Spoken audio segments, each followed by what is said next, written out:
का मतलब है गांव घर की महिलाएं जब कोई समस्या हो जाने पर गाली बहुत देता है। क्या आप लोग जानते हैं कि गाली देने से किसका फायदा होता है? अब मान लीजिए हमारा कोई व्यक्ति हमारा कोई सामान नुकसान कर दिया, तो यदि वो नुकसान का भरपाई नहीं कर रहा है तो हम उनको गाली देंगे, तो गाली देने से नुकसान किसका होगा? हमारा नुकसान होगा या उनका होगा, या हमको फायदा होगा या उनको फायदा होगा जिन्होंने हमारा नुकसान किया? गाली देने से किसी का फायदा नहीं होता है, गाली देने से नुकसान ही होता है। नुकसान किसको होता है? गाली सुनने वाले का नुकसान नहीं होता है, गाली देने वाले को नुकसान होता है। क्या नुकसान होता है हम ये भी आज बताऊंगा, आप लोग वीडियो देखते रहिए।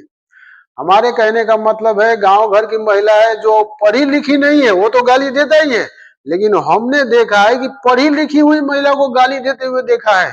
जो एसएलसी पास महिला है वो उसको हमने देखा, हम अपने घर के बगल में कोई नुकसान कर देने पर गाली दे रहा था।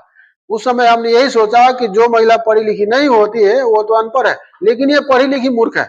वो महिला कौन थी ये हम आपको नहीं बताऊंगा, वो छोड़िए ना, वो बात की बात, किसी का नाम क्यों बताना है। तो हमारा मानना है कि गाली नहीं देना चाहिए, और गाली देने से क्या नुकसान होता है ये भी हम आज इसमें आपको बताऊंगा, और पुराण में लिखा है ये भी बताऊंगा। तो गाली देने से गाली देने वाला का पुण्य नष्ट होता है।